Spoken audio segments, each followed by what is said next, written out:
I'm glad to be here with all of you. Thank you so much for organizing an important conference and for teeing up a really consequential conversation. I am the third in your triad of race, capitalism, and democracy, but like our other speakers, I took the invitation of the title as an opportunity to say something about how those terms fit together, how they are intersecting.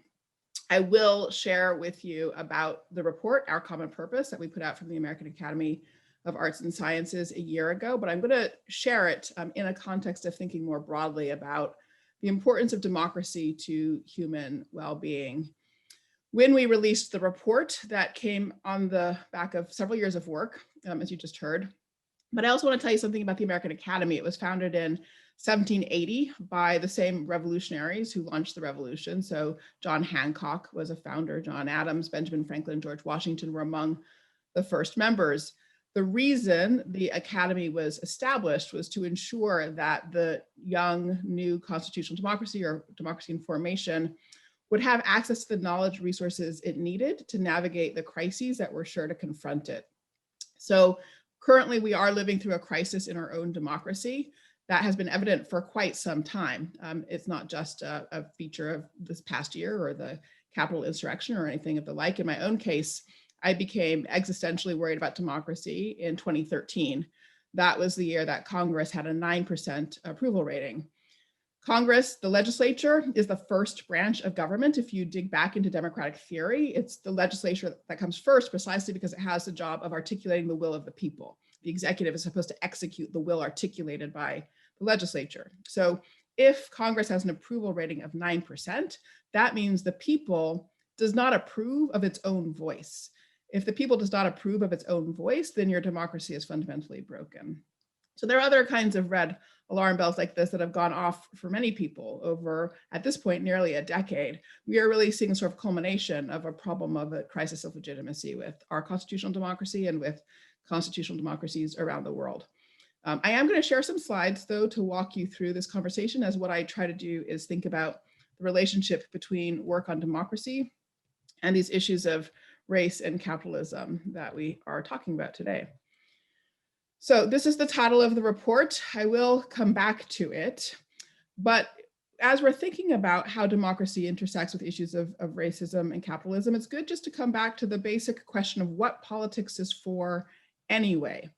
There is a very simple answer to that question. It's an ancient answer. It goes back to the Roman politician and thinker Cicero, Salus populi suprema lex esto, let the health and well-being of the people be the supreme law. Everything comes back to the question of whether or not the people are thriving. If the people are not thriving, then political institutions are failing in some fashion, and you have to figure out how. This motto, this tagline, has been worked through the history of political philosophy all across the board spectrum. It continues to be used in the motto of several states in the United States. So it's a living way of anchoring the question of what the purpose of politics is, the health and well-being of the people. So here are a few visualizations that help us capture the health and well-being of the people. These will all be familiar to you. This comes from 2015 and is an account, a way of accounting for, literally counting the impacts of our criminal legal system on the experiences of African Americans. And so you can see the sum is at 1.5 million missing Black men. For every 100 Black women not in jail, there are only 83 Black men. And David Lenhart and his colleagues break this out in different communities, so you can see the scale of the impact in different places. And of course, this gap basically does not exist among whites. Let's see. However, in recent years, of course, too, we've also seen a real rise in mortality for working class whites. That's the red line at the bottom. We've heard a lot about this in public conversation when folks invoke the concept of deaths of despair. Yeah, suicide, alcoholism, substance use disorder, and overdoses have really increased mortality for the white working class. That's been the primary emphasis of this data in the press. Of course, though, what the data shows us is that that increase in mortality for members of the white working class have brought that mortality to a level on par with the Black working class. So if we think it's a problem for the white working class, then that should underscore the fact that it's a problem for the Black working class and has been a problem for a very long time. But so for both groups, Black and white working class, we are indeed seeing that we are not delivering salus populi, the health and well-being of the people. So that's an indicator of failure in our political institutions. We all know the story of income inequality and its incredible rise over the last few decades to heights that exceed those reached before the Great Depression in 1928.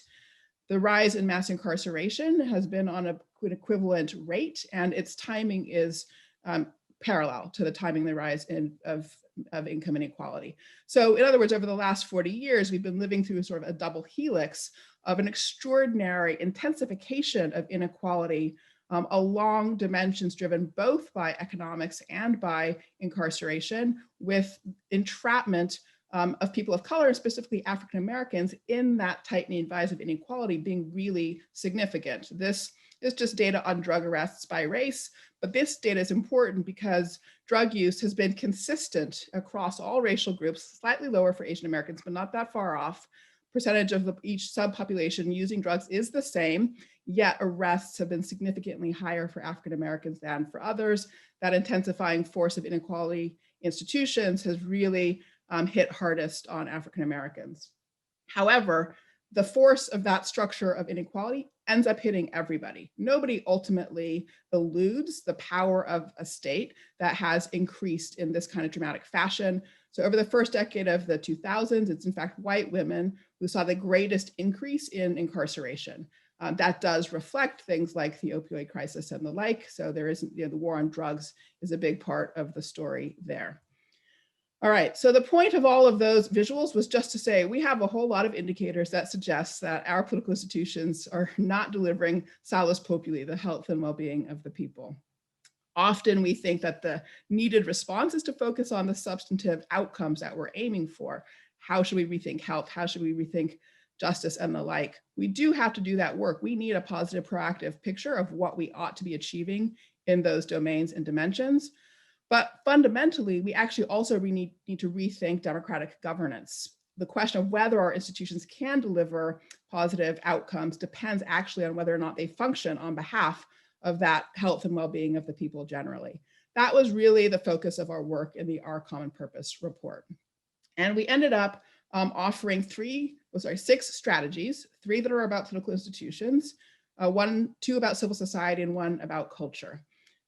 We have 31 specific recommendations that drive specific reforms, but the goals are to achieve equality of voice and representation in our institutions, to empower voters, to ensure the responsiveness of our political institutions. Those are all obstacles and barriers that people expressed in citizen engagement groups all over the country that we ran, that we can also trace in the data and the like. We also think we need to invest in civil society organizations that can support bridging across lines of difference. We need, in various ways, both of investment and regulation to build a media ecosystem that supports healthy deliberative practices. And then we need a culture of commitment to constitutional democracy and one another. That is, in some sense, our greatest weak point. We have instead a culture of separation and tribalism, of opportunity hoarding, of domination, of the challenge of making sacrifices, to use Robert's language. We have a lot of cultural work to do. The range of recommendations extends from the macro, like increasing the size of Congress and bringing in term limits for the Supreme Court, to the micro, all kinds of forms of participatory functions and mechanisms at the level of municipal governance. In the domain of strategy 6, we do argue for what is an effective truth and reconciliation line of work, just as Sarah was advocating for, a project of building community conversations about our history that permits us to come to shared ways of recognizing the truth of our history, but also connecting that to a hope, a future of hope, a positive future for all of us that does knit disparate people together. I think that is often one of the greatest challenges of the anti-racist structure and framework, is that while we're trying to undo structures and practices of domination, we sometimes forget actually to lay out a pathway that brings everybody into participation in something positive together. So at this moment in time, I think we're watching a lot of white Americans who do feel themselves to be under a sort of onslaught. That was in the data that Robert showed. Of course, there is something that is under onslaught, and that is a sort of historical pattern and practices of domination. But in order to help people make the transition from where we've been historically to the future, we actually do need to sketch out a positive vision of the kinds of relationships we can have with each other, the egalitarian relationships, and why those are positive and productive for everybody. People need a place to go that is hopeful for them. So I say that simply because I do think it's often a gap in how we talk about these issues. So in the report, one of from our point of view, most important contributions is just a key concept that a healthy democracy depends on a virtuous circle, linking political institutions that are responsive, that are empowering, that achieve voice and representation for everybody, to a civil society that supports the bridging of divides and that builds up a healthy media ecosystem, and then finally to a political culture that actually helps proactively build up a culture of mutual commitment. So in our work on this report, we understood ourselves to be pursuing a fourth founding. You think of the first founding being 1776, 1787, the Constitution. Then we had a second founding after the Civil War with Civil War amendments, a third founding in the Civil Rights era with Brown v. Board and the Voting Rights Act and so forth. And now we need a fourth founding. We haven't actually gotten the job completely done. So here's what we wrote about that. We on this commission believe that the profoundly challenging conditions of the 21st century pose an urgent threat to the future of our democratic way of life and thus require a fourth founding, rooted not only in the language of our Constitution and laws, but also in our expanded national creed of liberty and justice for all, not only in the actions of government, but also in the commitments of citizens, not only in the reinvention of federal structures, but also in devolution of power to local governance, not only in research and analysis, but also in love of country and one another. And we diagnose the challenging conditions as follows. Inequities continue to track lines of race, gender, and ethnicity, revealing deep structural unfairness in our society. The surge of white nationalism, anti-Semitism, and anti-immigrant vitriol has flooded our politics with sentiments corrosive to the ethic of a democratic society, while people of color continue to confront barriers to opportunity and participation. So our reforms are designed to deliver the antidote to that, to achieve that full empowerment, that full picture of voice and representation, that full accountability of responsive institutions to the people, and then the civil society and cultural supports for institutions that work in that way. To understand the consequence of this fourth founding, what it really means at a root level, I'm actually going to take you back to the beginning, to 1776, the Declaration of Independence and its core statement about what the project of constitutional democracy is.